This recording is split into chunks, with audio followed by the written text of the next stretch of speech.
Chevelles actually joined a band called the Vibratones and said, "You got to hear this band." I couldn't believe that it was as good as he was saying.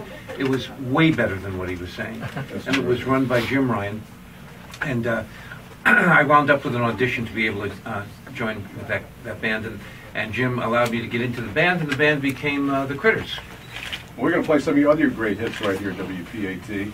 And in a couple of moments, we're going to talk to Andrew Martin, because he's sort of involved in all of this. He's sitting back there as we speak.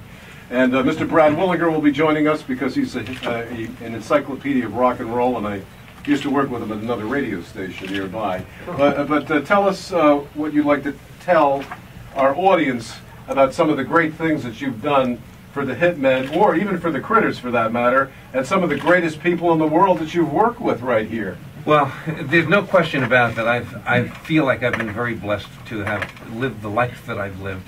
I was fortunate enough to start my career off having been a writer and lead singer for the Critters and having hits with the Critters. Then I was in the Vietnam War for a while, and then got out and became one of the Four Seasons. And then after the Four Seasons, I became one of Tommy James and Shondel's. I mean, who does this stuff? It's like it's just a lucky shot, and I was very thankful for it. Let me ask you something. If Tommy James comes in here in February live, will you come in here with him? Sure. You other guys join us? Sure, we're all friendly with Tommy. Absolutely. Sing with Tommy. Yeah. And Tommy has a new book out, according to Jim, and he'll be joining us, and hopefully Dion and the Belmonts. Dion also, and some other great... Tommy James with the book, Dion, Tony Orlando. Tony Orlando. We're all friendly with Backed up Tony Orlando. Well, I'm sure Brad Willinger would like to speak in a few minutes after we play this song.